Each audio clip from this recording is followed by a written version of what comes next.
योगीराम सूरत कुमार, योगीराम सूरत कुमार, योगीराम सूरत कुमार जय गुरुराय।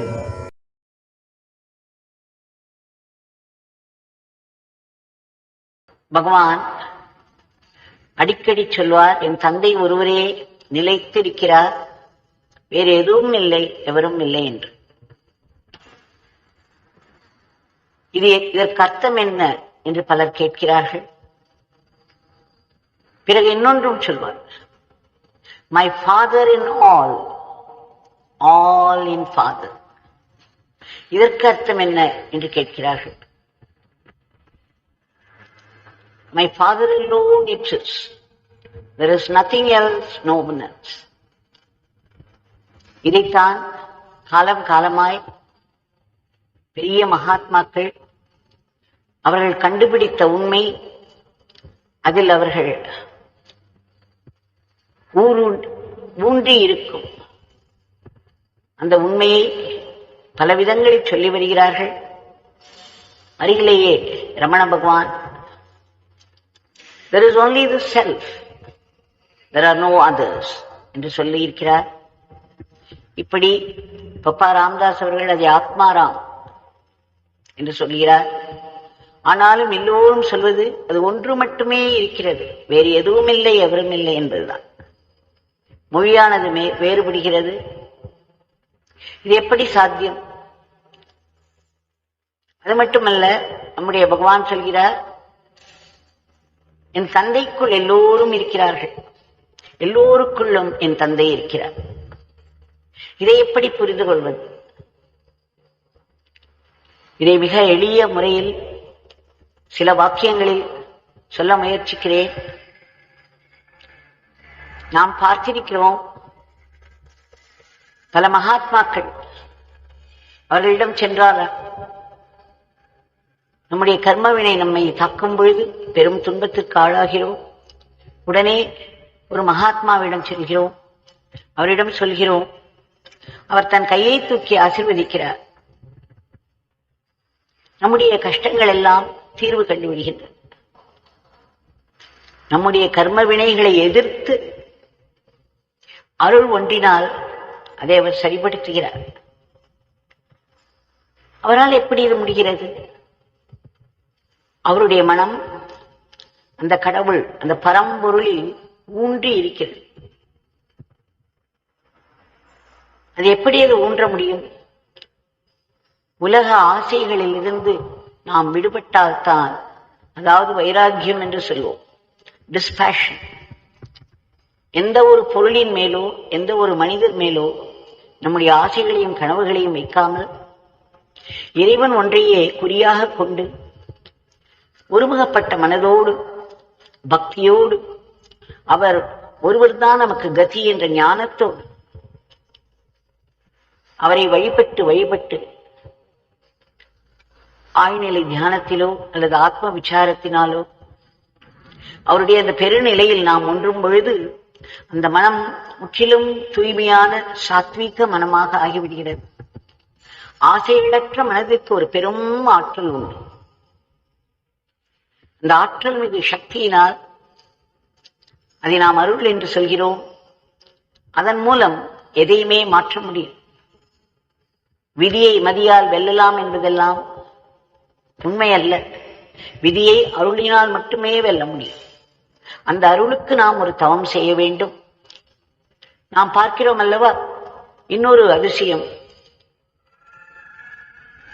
அவர் சில மகாத்மாக்கள் கையில் விபூதியை வரவழைத்துக் கொடுக்கிறார்கள், அல்லது ஒரு தங்க செயினையோ ஒரு டைமண்ட் நெக்லஸையோ எது வேண்டுமானாலும் அவர்களால் வரவழைத்துக் கொடுக்க முடியும்.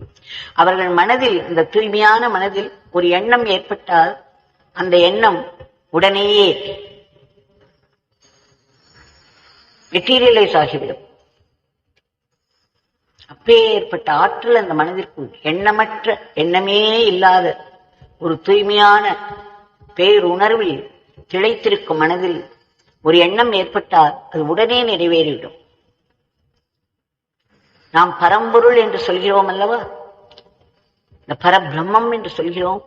அந்த பரபிரம் எண்ணங்களே அற்ற ஆழ்ந்த பேருணர்வு. அந்த பேருணர்வில் ஒரு சங்கல்பம், ஒரு எண்ணம், நான் இந்த உலகத்தை படைக்கப் போகிறேன் என்ற ஒரு எண்ணம் எழுந்துவிட்டால் அந்த எண்ணத்திலிருந்து பிளானட்ஸ், கேலக்சிஸ் எல்லாம் உருண்டு வெளியே வந்துவிடும். அந்த ஒரு எண்ணத்திற்கு அப்பேற்பட்ட ஆற்றல் உண்டு. அது உடனேயே நிறைவேறிவிடும். அவருக்கு அந்த எண்ணம் வந்த உடனேயே அந்த எண்ணமே பிரம்மாவாக வடிவெடுத்தது. அந்த பிரம்மா மூலம் இந்த சிருஷ்டி உண்டாயிற்று.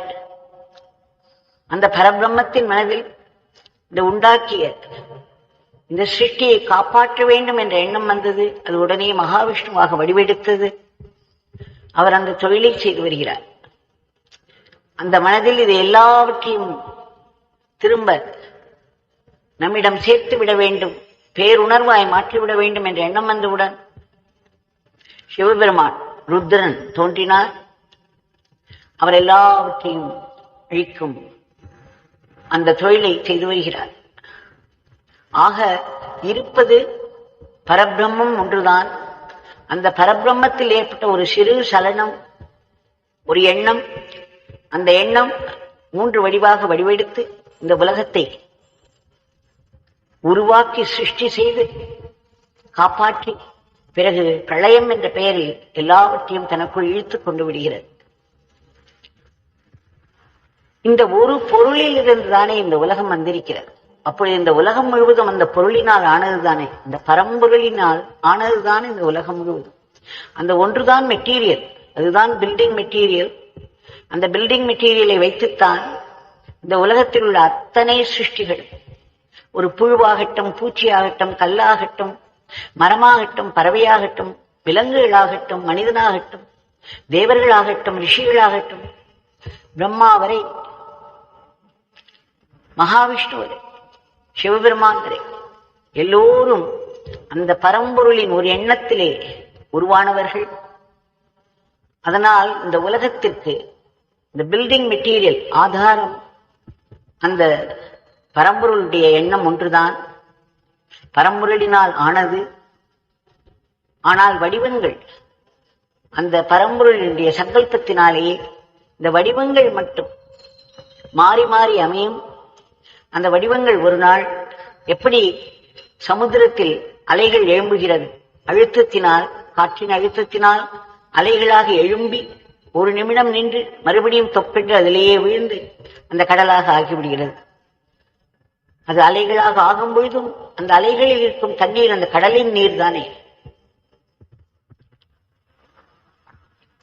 அதனால் அந்த சமுத்திரத்தில் இருக்கும் அந்த கடல் நீர், சமுத்திர நீர், அது காற்றின் அழுத்தத்தினால் மாயை என்று சொன்னோமானால் ஒரு அலையாக எழும்புகிறது.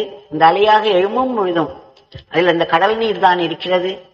பிறகு அந்த அழுத்தம் குறையும் பொழுது அது மறுபடியும் கீழே விழுந்து இந்த கடல் மயமாகி விடுகிறது. இதுதான் சிருஷ்டி. ராமகிருஷ்ண பரமஹம்சர் இன்னொரு முறையில் சொல்வார், அந்த கடல் ஆங்காங்கே குளிர்ந்து பனிக்கட்டியாகுது. அதுபோல் இந்த அவதாரங்கள் எல்லோரும் அந்தந்த இடத்தில் அந்தந்த தேவைக்கு தகுந்தாற்போல் அங்கு இருக்கும் தட்பவெப்ப நிலை என்று சொல்கிறோம் பனிக்கட்டியாவது. அதுபோல் அந்தந்த இடத்திற்கு தேவைக்கு தகுந்த மாதிரி ஒரு சிருஷ்டி, ஒரு அவதாரம் ஏற்படும், அல்லது ஒரு மகாத்மா தோன்றுவார். ஆக அனைத்தும் இதை ஒரு சீ ஆஃப் கான்சியஸ்னஸ் என்று சொல்வார்கள். பேருணர்வு சமுத்திரம். அந்த பேருணர்வு சமுத்திரத்தில் தான் இந்த சிருஷ்டி நிலை பெற்றிருக்கிறது. இந்த சிருஷ்டி காப்பாற்றப்படுவதும் இதில்தான். பிறகு திரும்ப இந்த சிருஷ்டியானது அந்த பேருணர்விலேயே விழுந்து விடுகிறது. தங்கம் இன்னொரு ஒரு உபமானம் சொல்வார்கள். தங்கம் இருக்கிறது, அந்த தங்கத்தின் குணம் என்ன என்று எல்லோருக்கும் தெரியும். அதில் சிறிது செம்பு கலந்தால்தான் நாம் நகைகள் செய்ய முடியும். அதுபோல் அந்த பேருணர்வில் இந்த யோக மாயை என்ற ஒரு எண்ணத்தை கலந்துவிட்டால் அந்த பரம்பொருளானது பல வடிவங்களாக, எப்படி நாம் தங்கத்தில் கழுத்தில் அணியும் செயினாகவோ, காதில் போடும் தோடாகவோ, கைகளில் போட்டுக்கொள்ளும் வளையல்களாகவோ ஆவது போல் அந்த பேருணர்வானது இந்த யோக மாயையினால் பல வடிவங்கள் எடுக்கிறது. அப்படி பல வடிவங்கள் எடுத்தாலும் அந்த வடிவங்களுக்கு உள்ளே அந்த பரம்பொருள் பேருணர்வு ஊன்றி இருக்கிறது. எப்படி பூமியில் இந்த தாவரங்களுடைய வேர்கள் எல்லாம் ஊன்றி இருக்கிறது அல்லவா? அமெரிக்காவில் இருந்தாலும் சரி, அர்ஜென்டினாவில் இருந்தாலும் சரி, ஆஸ்திரேலியாவாக இருந்தாலும் சரி, உலகத்தில் எந்த நாடாக இருந்தாலும் அங்கிருக்கும் தாவரங்கள் எல்லாம் அந்த பூமியில் தானே வேரூன்றி இருக்கிறது. அதுபோல் நாம் ஒவ்வொருவரும், ஒவ்வொரு உயிரும் இந்த பேருணர்வில் தான் நம்முடைய மூச்சுக்காற்று ஊன்றி இருக்கிறது. Every breath is rooted in the Chaitanya within.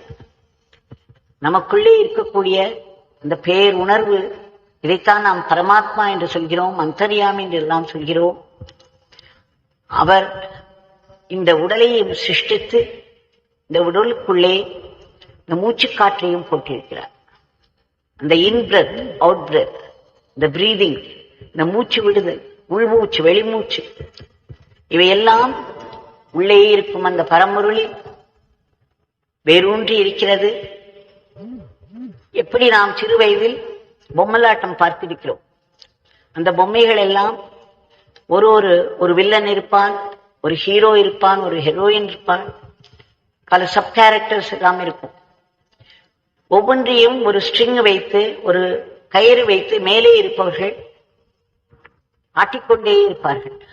ஆனால் குழந்தைகளாய் இருக்கும்பொழுது நாம் என்ன நினைத்தோம்? இந்த பொம்மைகள் எல்லாம் உயிரோடு வச்சனங்கள் பேசுகின்றன என்று அதில் ஊன்றி விடுவோம். அந்த நாடகத்திலே மனம் ஊன்றி போய் அவைகளெல்லாம் உண்மையென நம்புவோம். ஆனால் நாமே சற்று வளர்ந்த பிறகு என்ன பார்க்கிறோம்? மேலே இருப்பவர்கள் கயிறுகளினால் அவைகளை ஆட்டி படைக்கிறார்கள். அந்த வச்சனங்களும் மேலே இருப்பவர்கள் அவர்களிடமிருந்துதான் வருகின்றன என்பதும் தெரியும். அதே போல் நமக்குள்ளே இந்த பரம்பொருளானது நம்முடைய மூச்சுக்காற்று என்ற 2 கயிறு, உள்மூச்சு வெளிமூச்சை வைத்துக் கொண்டு இந்த உடலில் உயிரை ஊட்டி, அதன் மூலம் கண்களால் பார்க்க செய்து, கால்களால் கேட்க செய்து, கைகளினால் வேலை செய்ய வைத்து, கால்களினால் நடக்க வைத்து, மூளையினால் நம்முடைய வாழ்க்கையை நடத்த வைக்கிறது. இப்பொழுது யார் உண்மையாகவே காரியத்தை செய்பவர்கள்? அந்த உள்ளே இருக்கும் அந்த பரமாத்மா தான். அந்த பேருணர்வு நம்முடைய உள்மூச்சு வெளிமூச்சு என்ற கயிறினால் ஆட்டுகிறது. அப்பொழுது நம்முடைய மூளையில் எண்ணங்கள் தோன்றுகின்றன, எண்ணங்கள் செயல்களாக வடிவெடுக்கின்றன, வார்த்தைகளாக வடிவெடுக்கின்றன, வார்த்தைகள் செயல்களாக வருகின்றன. ஆக இந்த எண்ணம், சொல், செயல் இவை எல்லாமே இந்த உடலில் உள்மூச்சு வெளிமூச்சு மூச்சுக்காற்று இருப்பதனால்தான் அந்த மூச்சுக்காற்று எப்படி இருக்கும்? உள்ளே இறைவன் என்று சொல்கிற அந்த பேருணர்வு, இந்த பேருணர்வைத்தான் நாம் உணர்வு என்று சொல்லும் பொழுது கான்சியஸ்னஸ் என்று சொல்கிறோம், பேருணர்வு என்று சொல்லும் பொழுது பியோர் கான்சியஸ்னஸ் என்று சொல்கிறோம், அல்லது அவேர்னஸ் என்று சொல்கிறோம். ஆனால் அந்த உள்ளே இருக்கும் அந்த பரம்பொருள், அந்த பேருணர்வு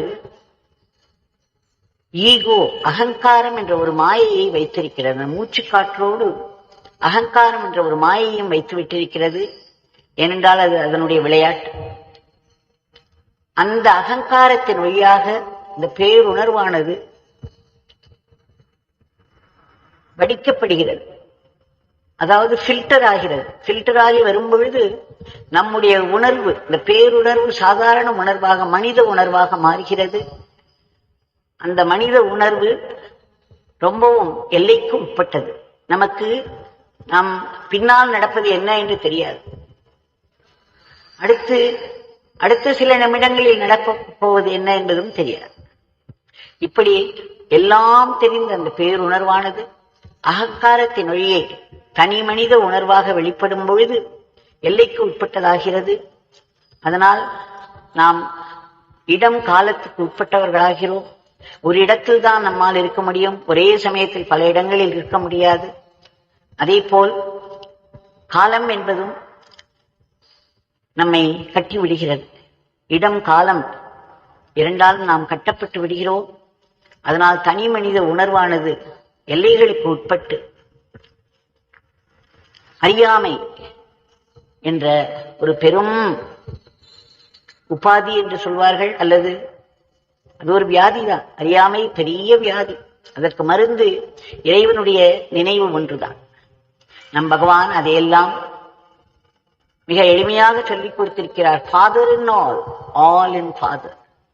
ஆக அந்த பேருணர்வில் தான் இந்த சிருஷ்டியே அமைந்திருக்கிறது. இந்த சிருஷ்டியில் இருக்கும் ஒவ்வொரு உயிரும் நமக்குள்ளே இருக்கக்கூடிய அந்த பேருணர்வினால் ஆட்டி வைக்கப்படுகிறது. ஆனால் அந்த பேருணர்வுக்கு அதனால் எந்த சேதமும் இல்லை. அது சாட்சியாக மட்டுமே பார்த்து கொண்டிருக்கும் எல்லாவற்றையும். அதனால்தான் நமக்குள் இருக்கும் இறைவன் நமக்குள்ளே இருக்கிறார் என்றாலும் ஒருவன் கொலை செய்ய போகும்போது அவனை தடுப்பதில்லை. உலகத்தில் அத்தனை அக்கிரமங்கள் நடக்கின்றன, நமக்குள்ளே இறைவன் இருக்கிறார், அவர் ஏன் பேசாமல் பார்த்து கொண்டிருக்கிறார் என்று கேட்கிறோம் அல்லவா? அவர் பேசாமல் தான் பார்த்து கொண்டிருப்பார். நாம் அவருடைய நாமத்தை சொல்லி அவரை எழுப்பி விட்டோமானால் உடனே அவர் பர்சனல் காடாக நமக்கு உரிய ராமனாகவோ கிருஷ்ணனாகவோ புத்தராகவோ இயேசுவாகவோ ஆகிவிடுவார். அதனால்தான் நம் பகவான் சொல்கிறார், நாமத்தை சொல்லிக் கொண்டே இருங்கள். நாமம் நாமியம் ஒன்றுதான். நாம் நாமத்தை சொல்லும் பொழுது சாட்சி மாத்திரமாக இருக்கக்கூடிய அந்த பேருணர்வு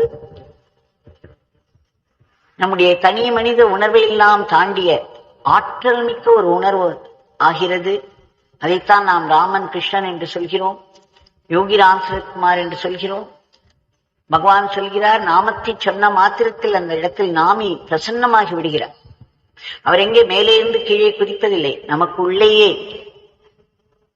பேருணர்வாக அவர் வெளிப்படுகிறார். அந்த உணர்வுக்கு தெரியாத எண்ணங்களே கிடையாது. நமக்குள் எத்தனை பிரச்சனைகள் இருக்கிறது, எத்தனை பிரார்த்தனைகள் இருக்கிறது, எத்தனை கஷ்டங்கள் இருக்கிறது என்றெல்லாம் அந்த நாமிக்கு தெரியும். ஆக நாம் நாமத்தை சொல்லிக் கொண்டே இருந்தோமானால் பகவான் சொல்கிறார், பிரார்த்தனை என்று கூட தனியாக செய்ய வேண்டாம், நாமிக்கு தெரியாதே இல்லை. யோகிராம் சரத்குமார் யோகிராம் சரத்குமார் என்று நாம் சொல்லிக்கொண்டே இருந்தோமானால் உள்ளே இருக்கும் நமக்குள்ளே இருக்கக்கூடிய யோகிராம் சரத்குமாருக்கு தெரியாதது எதுவுமே இல்லை. அவர் அந்தந்த நேரத்தில் என்னென்ன செய்ய வேண்டுமோ அதை முற்றிலும் நிறைவாக செய்து நம்மை காப்பாற்றி விடுவார். நமக்கு வேண்டிய உதவியை செய்து தருவார், நமக்கு வேண்டிய வழிகாட்டுதலை செய்து தருவார், வேண்டிய பாதுகாப்பை கொடுப்பார். ஆக father in all in father. நமக்குள்ளே நம்முடைய பகவான் யோகிராம் சரத்குமார் இருக்கிறார், பேருணர்வாய் இருக்கிறார். அவருடைய நாமத்தை நாம் சொல்லும் பொழுது நாம் பார்த்தோம் அல்லவா, நமக்கு நிறைவை தந்து சந்தோஷத்தை தந்து அங்குமிங்கும் எளிமையாக நடமாடிக்கொண்டு நம்மை எல்லாம் ஆட்கொண்ட பகவான் உள்ளே விழிப்பூட்டு நமக்கு என்ன பிரச்சனை, என்ன பிரார்த்தனை என்பதை கவனிப்பார். அதை நிறைவேற்றி தரும் ஆற்றலோடு அவர் செயல்பட்டு நமக்கு ஒரு பெரும் நன்மையை செய்வார். இதை நாம் மனதில் கொள்வோம். இதனால்தான் நாமும் சொல்ல வேண்டும். நாம் நாமத்தை சொல்லும் பொழுதெல்லாம் சாட்சி மாத்திரமாய் இருக்கக்கூடிய அந்த பரமாத்மாவை நம்முடைய யோகி ராம் சரத்குமார் நமக்கு தெரிந்த நம்மிடம் பேரன்போடு இரக்கத்தோடு கருணையோடு பழகிய யோகி ராம் சரத்குமாராக வெளிப்பட்டு நமக்கு வேண்டிய காரியங்களை எல்லாம் நடத்தி தருவார். இதை நாம் மனதில் கொள்வோம். இன்றைய பிரார்த்தனை பகவானிடம் சமர்ப்பிப்போம்.